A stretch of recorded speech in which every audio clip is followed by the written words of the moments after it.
여러분 안녕하십니까? NBS 뉴스 24입니다. 7월에도 마늘 양파 값이 평년에 비해 약세를 면치 못할 것으로 예상됩니다.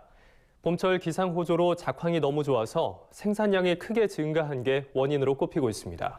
네, 마늘 양파값 약세에 따라서 정부는 수급 안정 대책을 마련했지만 아직까지 시장에서 실효성이 나타나고 있지 않아 위기감이 고조되고 있습니다.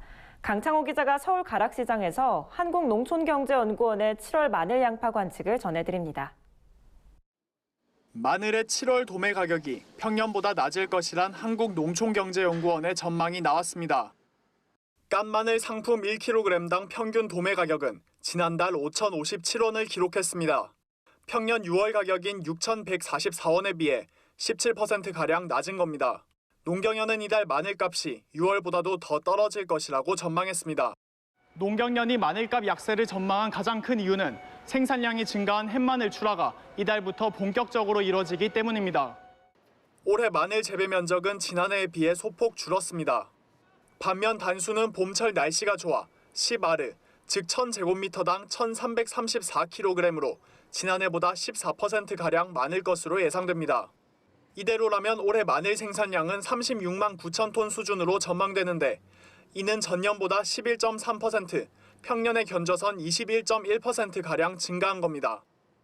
전년에 비해서 일단은 작황들이 좋다 보니까 물량은 많이 출하가 됐었어요. 제가 봤을 때는 한 1.5배 정도 더 출하가 됐거든요. 지금 계약 물량들은 출하가 거의 다 끝난 상태여서 앞으로도 시세가 이렇게 올라가거나 그러지는 않을 것 같은 상황입니다.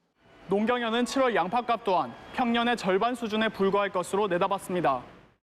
농경연이 전망한 7월 양파 평균 도매 가격은 상품 1kg 기준 450에서 500원입니다. 평년 7월 가격과 비교하면 46%나 낮은 겁니다. 양파값 약세의 가장 큰 이유로는 국내 수요를 훌쩍 뛰어넘는 과잉 생산이 지목됩니다. 봄철 기상 호조로 중만생종 양파의 작황이 너무 좋았기 때문입니다. 이에 따라 올해 산 양파 생산량은 대폭 늘 전망입니다. 2019년산 중만생종 양파 단수는 10아르당 6,997kg으로 지난해보다 21.8% 많을 것으로 관측됩니다. 이대로라면 올해 양파 생산량은 평년에 비해 17.1% 늘어난 132만 4천 톤이 될 것으로 보입니다. 많이 싼 편인데도 그렇게 싸게 했다는 거는 그만큼 양이 많다는 얘기죠. 전년 대비해서는 한 30% 이상 증가가 됐고요. 평년 대비해서는 한 45% 정도 늘어났다고 보시면 됩니다. 소비가 워낙에 좀 약하고 그러다 보니까 지난달 대비해서 거의 약보합세 정도. 정부는 마늘과 양파값 안정을 위해 농협 지방자치단체 등과 함께 수급 안정 대책에 나섰지만 아직까지 그 효과는 미미한 수준입니다. 현재 마늘은 총 3만 7천 톤, 양파는 12만 톤에 대한 시장 격리와 수매 비축 등 수급 안정 대책이 시행됐습니다. 하지만 평년 수준에 훨씬 미치지 못하는 마늘과 양파 값이 이어지면서 농민들의 위기감은 커지고 있습니다. 마늘과 양파의 공급 과잉으로 생산비를 밑도는 가격이 지속되고 있습니다. 정부 및 유관기관들의 소비 촉진 행사 등 마늘과 양파 값을 회복하기 위한 추가 대책 마련이 시급해 보입니다. MBS 뉴스 강창호입니다. 네, 농경연이 내놓은 7월 농업 관측을 보면 배추무 가격 전망도 그다지 밝지 않습니다. 노지 봄 배추무 저장량과 고랭지 출하량 모두 늘어난다는 전망이 나와서인데요. 이에 따라 도매 가격도 지난해보다 하락할 것으로 보입니다. 다만 무더위 정도와 장마철에 비가 얼마나 내리느냐에 따라서 전망과 다른 가격이 형성될 가능성도 있는데요. 농경연의 7월 배추무 관측을 윤슬기 기자가 자세히 알려드립니다. 한국농촌경제연구원은 이달의 배추 도매값이 지난해보다 낮을 것이라고 전망했습니다. 상품 10kg당 7,500원 내외로 지난해 같은 달 대비 10%가량 낮은 가격대를 형성할 거라 예측한 건데요. 이 같은 가격 약세는 출하량 증가가 예상돼서입니다. 저장 노지봄 배추가 8.7%, 고랭지 배추가 0.2%가량 늘어 전체 배추 출하량이 전년보다 1.9%가량 많을 전망입니다. 전년 대비 출하량이 적었던 지난달과 달리 이번 달에 출하량이 늘어나는 건 날씨 때문입니다. 일교차가 좀 커지고 초기에 있었던 가뭄 그리고 이제 후반기 생육기에 고온이 좀 있었기 때문에 6월 시세가 작년하고 평년보다 높게 나타났는데 7월 같은 경우는 반대로 작년에 워낙 폭염이 심했고 그래서 수확량의 거의 30에서 50%가량은 폐기를 시켰기 때문에 출하량이 작년보다는 많을 것으로 판단됩니다. 하지만 가격 변동 여지는 남아 있습니다. 기상청 예보에 따르면 7월 평균 강수량이 전반적으로는 평년과 비슷하나 이달 초엔 많은 비가, 이달 말엔 소낙성 강수가 강하게 내릴 것으로 예상돼서입니다. 일반적으로 집중호우가 발생하면 산지 수확 작업이 제한돼 시장 반입량이 감소하고 가격이 오르는 경향이 있습니다. 실제로 배추 주산지 강수량과 가락시장 배추 반입량 사이의 상관관계를 분석한 결과 강수량이 30에서 50mm 정도면 16%, 50mm 이상이면 24에서 35% 내외로 반입량이 감소하는 것으로 나타났습니다. 따라서 비가 자주 내릴 경우 반입량 감소로 배추값이 오를 가능성도 있습니다. 하지만 가을 배추 재배 의학 면적은 지난해 추락이 가격 약세로 인해 전년보다 5% 감소한 12,614헥타르로 조사됐습니다. 추정 재배 면적으로만 보면 농산물 사전 면적 조절 매뉴얼상 안정 단계입니다. 지역별로 가을 배추 출하 비중이 높은 호남이 전년 대비 8%, 충청은 5% 감소할 것으로 전망됩니다. 무 역시 가격 하락을 피하기 어려워 보입니다. 농경연은 이번 달 무 도매값을 상품 20kg당 1,500원 내외로 지난해 같은 해 대비 33%가량 낮은 수준으로 전망했습니다. 가격 하락엔 출하량 급증이 큰 영향을 미쳤습니다. 노지보무 산지 출하량은 적지만 지난달 저장된 노지보무와 중고랭지 일기장무의 출하량이 지난해 같은 달 대비 급증하면서 전체 무 출하량이 약 11% 증가할 것으로 예상됩니다. 출하량이 많은 반면 소비는 위축될 것으로 보여 가격이 상승할 여지가 적습니다. 게다가 전반적인 품위도 양호하지 않은 편이라 품위별 가격 차이가 클 것으로 보입니다. 앞으로 좀 있으면 또 휴가철에다가 학교도 방학 들어가잖아요. 그러면 소비가 더 위축되거든요. 그렇기 때문에 전망이 이렇게 밝다고 보진 않아요. 지금 상대적으로 품위가 양호한 무들이 별로 없어요. 상태가 좋은 무들이 그렇게 많지가 않기 때문에 품위가 가격차가 굉장히 클 것 같아요. 지금까지 조사된 바에 따르면 가을무 재배 의학 면적은 전년보다 8% 감소한 5,599헥타르로 사전 면적 조절 매뉴얼상 안정 단계입니다. 다만 아직까지 재배를 결정 못한 농가가 많아 파종기인 8월 가격에 따라 재배 의향이 변할 가능성이 높은데요. 농경연은 다음 달 묵감 역시 전년보다 낮을 것으로 예측하고 있습니다. 지금까지 농경연의 7월 배추무 가격 전망이었습니다. 전북 익산시 장전마을 주민들이 인근 비료 공장의 매연과 폐수로 고통받고 있다는 현실 저희 뉴스24에서 지난 4월 보도한 바 있습니다. 환경부의 조사 결과 비료 공장에서 나온 물질이 마을 환경에 영향을 미친 것으로 나타났지만 주민들의 건강에 직접적인 영향을 미쳤다는 인과관계는 찾지 못해서 장전마을 주민들이 크게 낙담하고 있습니다. 비료 공장이 불러온 한 마을의 비극을 최다혜 기자가 보도합니다. 주민 80여 명이 모여 살던 전북 익산의 장전마을. 지역에선 물 좋기로 소문난 청정마을이었습니다.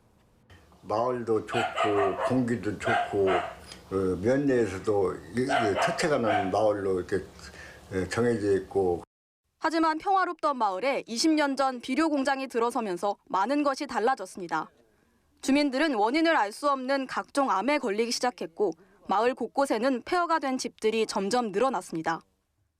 사람이 안 살고 하다 보니까 이렇게 허름해졌네요. 근데 이런 집들이 마을에는 상당히 많아요. 이 마을은 80명 중에 30명이 암입니다. 17분이 돌아가셨어요. 마을에서 불과 500여 미터 떨어진 문제의 비료 공장. 국내 담배 제조회사 KTNG로부터 연초박, 즉 담뱃잎 찌꺼기를 받아 농사에 필요한 퇴비를 만들기 위해 세워졌습니다. 이 공장은 2017년 가동 중단이 되기 전까지 17년간 매일같이 악취가 나는 연기를 내뿜었고 다량의 폐수도 무단 방출했습니다. 게다가 공장 인근 저수지에서는 2010년 물고기들이 집단 폐사하는 일까지 벌어졌습니다. 문제는 이뿐만이 아닙니다. 마을의 일부 토지에서는 아무리 퇴비를 뿌려도 작물이 잘 자라지 않기 시작했습니다. 또 문제가 없는 땅에서 키운 농작물조차 판로를 찾기 어려운 상황. 이 동네 발작물 같은 거, 먹 같은 거 나오면 사 먹지 말아야겠지야. 결국 주민들은 2017년 비료 공장으로 인한 환경 문제를 조사해달라며 청원을 넣었고 지난달 20일 장전마을에 대한 공식 조사 결과가 발표됐습니다. 암 환자가 처음 발생한 지 무려 13년 만에 정부의 조사 결과가 나온 겁니다. 좀 바람을 TSNA 단백질 리소스 서밋 등이 제대로 처리되지 않고 자업자 내부뿐만 아니라 대개적으로 배출돼서 공장 근로자와 공장 인근 장점막 주민 암 발생에 영향을 준 것으로 보여지고 있습니다. 그러나 공장이 내뿜은 유해 물질이 주민들의 건강에 직접적인 영향을 미쳤다는 인과관계는 찾지 못했다는 게 환경부의 설명입니다. 환경부에서는 좀 더 전향적으로 해석을 해서 인과관계가 있다라고는 말씀 못 드립니다. 인과관계는 확실히. 환경부는 이번 조사를 통해 피해 주민들에게 환경오염 피해 구제 제도를 적용해 치료비를 배상할 계획이라고 밝혔지만 주민들은 받아들일 수 없다는 입장입니다. 명확한 원인 규명이 없는 상태에서는 어디까지를 피해로 볼지 또 어떻게 피해를 인정받을 수 있을지 다른 논란이 불거질 수 있다는 겁니다. 지난 20년간 고통에 시달려온 장전마을 주민들. 보다 자세한 내용은 오늘 밤 9시 이슈 현장 속으로 해서 전해드립니다. MBS 뉴스 최다희입니다. 올해 상반기 소비자들이 가장 관심을 보인 식품 산업 키워드 3가지가 꼽혔습니다. 바로 기능성 식품과 가정 간편식, 푸드테크인데요. 건강과 간편성을 추구하는 소비 트렌드 변화가 식품 산업에도 영향을 미친 겁니다. 빅데이터로 알아본 2019년 상반기 식품 산업 키워드를 이현경 기자가 보도합니다. 올 상반기 포털 사이트 뉴스에서 가장 많이 언급된 식품 산업 관련 키워드는 기능성 식품과 가정 간편식, 푸드테크 이 3가지로 나뉩니다. 농림축산식품부와 한국농촌경제연구원이 지난 1월부터 5월까지 국내 대형 포털 사이트에 게재된 식품 산업 관련 뉴스 중 월 평균 1000회 이상 등장한 키워드를 꼽은 결과입니다. 기능성 식품에 대한 언급 횟수는 월 평균 2,803회로 가장 많았으며 가정 간편식은 월 2,518회, 푸드테크는 1,356회 언급됐습니다. 선정된 키워드를 둘러싼 연관 단어를 분석한 결과 기능성 식품과 관련해서는 다이어트, 면역력, 비타민, 영양제 등이 눈에 띄었습니다.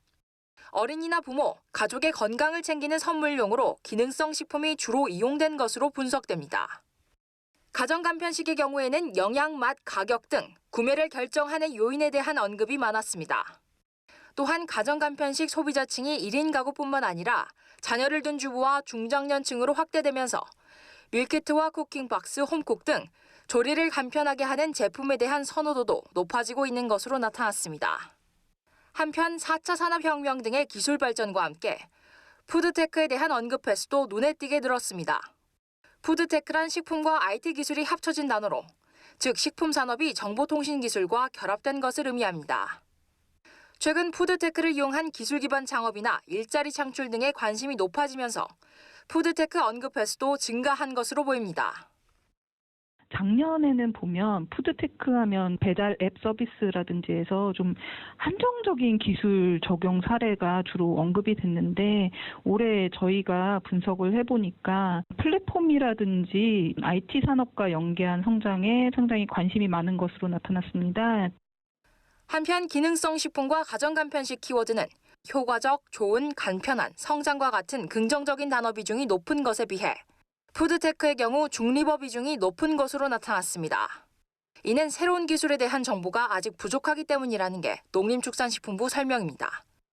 NBS 뉴스 이현경입니다. 다음은 지역 뉴스입니다. 전라북도와 14개 시장 군수는 내년부터 농민공익수당을 도입하기로 전격 합의했습니다. 농민공익수당은 전라북도의 주소지를 두고 실제 영농에 종사하는 농가에게 연 60만 원을 지원하는 제도입니다.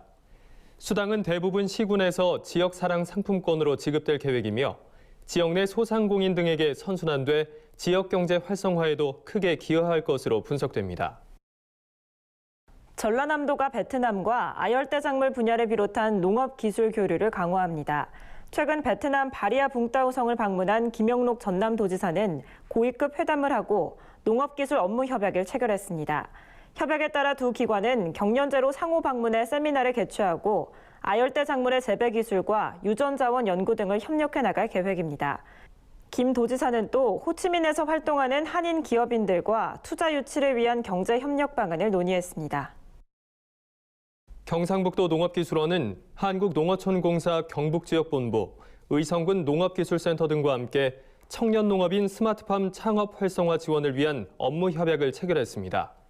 협약에 따라 농어촌공사는 보유한 토지를 청년들에게 알선해 창농 과정에서 가장 큰 애로사항인 부지 매입에 도움을 줄 예정입니다. 또 의성군 농기센터는 지속적인 기술 교육과 전문 컨설팅으로 안정적인 영농 기반을 조성할 수 있도록 노력하겠다고 밝혔습니다. 경상남도가 오는 11월까지 축산업 허가 등록을 받은 11,374개소에 대해 축산업 허가 등록제 일제 점검을 실시합니다. 이달부터 시군 주도로 자체 점검반을 편성해 일제 점검을 먼저 실시한 뒤 11월경에는 2017년 일제 점검 위반 농가와 사업장, 밀집 사유 지역 등 중점 관리가 필요한 지역에 대해서 점검을 실시할 계획입니다. 주요 점검 사항은 시설과 장비 구비 여부, 방역 여부, 동물용 의약품 사용 기준 준수 여부 등입니다.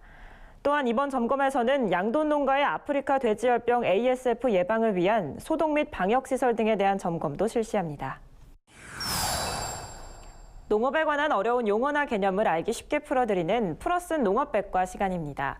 최근 우리나라 농촌 곳곳이 생태계를 위협하는 불청객들로 몸살을 앓고 있습니다. 기후변화가 커지면서 외국에서 유입된 여러 생물들이 국내 생태계를 교란시키고 있는 건데요. 농업계에 직간접적으로 끼치는 피해도 적지 않다고 합니다.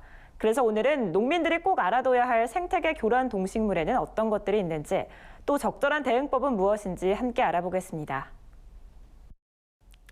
강한 독성을 지녀서 살인개미라고 불리는 붉은 불개미, 잘못 물리면 사망에까지 이를 수 있는 미국의 독거미 서부 과부거미, 그리고 유럽 지역에서 100대 악성 침입 외래종으로 지정된 미국 가재까지 최근 이상기후와 해외 무역의 활성화로 인해 국내에 유입되는 외래 생물들의 숫자가 해마다 크게 늘어나고 있습니다. 이런 외래종들은 국내 생태계의 균형을 깨뜨리고 토착 생물의 생존을 위협하는가 하면 각종 질병까지 옮길 가능성이 크기 때문에 농업계의 골칫거리가 되고 있습니다. 특히 일명 깜탱이라고 불리는 등검은 말벌은 2003년 부산 영도에서 처음 발견된 이후 점차 그 개체수가 늘어나고 있는데요. 등검은 말벌에 잡아먹힌 꿀벌의 피해율만 무려 24.3%로 국내 양봉업계에는 매년 1,750억 원의 피해를 남기는 것으로 알려져 있습니다. 정부는 1998년부터 법으로 생태계 교란종을 지정해서 지속적으로 관리하고 있는데요. 뉴트리아와 돼지풀을 비롯한 18종에 지난 2016년에는 개줄풀과 영국 개끈풀이 추가됐고 또 작년에는 붉은 불개미가 추가되면서 총 21종의 동식물이 생태계 교란종으로 지정됐습니다. 이 가운데 가시박은 전국 곳곳에 분포됐고 뛰어난 번식력으로 주변 식물을 말려 죽이는 등 농작물의 생산량을 크게 감소시켜서 골칫거리가 되고 있습니다. 꽃매미 역시 나무의 수액을 빨아먹어서 생장을 방해하는가 하면 식물의 잎이나 가지, 열매의 표면을 상하게 하는 그을음병을 유발하는 등 농가에 큰 피해를 입히고 있습니다. 이에 따라 정부에서는 각 동식물의 특성에 따라 방제 및 퇴치 활동을 벌이고 있는데요. 가시박과 돼지풀 등 식물의 경우 5, 6월엔 뿌리를 뽑고 7, 8월엔 줄기, 그리고 9, 10월엔 열매를 제거하는 등 단계별로 제거 작업을 하고 있습니다. 베스와 블루길 같은 물고기는 산란기인 4월부터 집중해서 퇴치 작업을 벌이고 있는데요. 뉴트리아와 같은 유해동물들은 발견 즉시 포획하는 것을 원칙으로 하고 있습니다. 각 지자체에서는 시민들이 생태계 교란종 퇴치에 적극 참여하도록 블루길과 베스는 킬로그램당 5,000원, 뉴트리아는 마리당 2만 원에 사들이는 수매 활동도 하고 있습니다. 하지만 최근 일명 깜탱이라고 불리는 등검은 말벌과 같은 외래 생물들이 급격히 늘어 농가에 큰 피해를 남기고 있는 만큼 정부가 동식물을 국내에 수입할 때 검역을 더 강화하고 생태계 교란종 지정을 더 늘려나가기로 했습니다. 또한 외국에서 식용이나 관상용 혹은 애완용으로 동식물을 들여왔다가 자연에 방사해서 생태 교란 생물이 되는 경우가 적지 않기 때문에 정부가 이를 엄격히 금지하고 있는데요. 외래 동물을 자연 환경에 풀어놓거나 식재할 경우 2년 이하의 징역 또는 1,000만 원 이하의 벌금형에 처하고 있습니다. 앞으로 더 많은 생태계 교란종이 늘어나서 번질 경우 국내 생태계를 파괴하고 농촌에도 큰 피해를 남기는 만큼 외래 생물의 유입과 번식을 막기 위해 우리 모두 적극적인 관심과 노력을 기울여야 하지 않을까요? 지금까지 플러스는 농업백과였습니다. 저희가 준비한 소식은 여기까지입니다. NBS 뉴스 24 마칩니다. 함께해 주신 여러분 고맙습니다.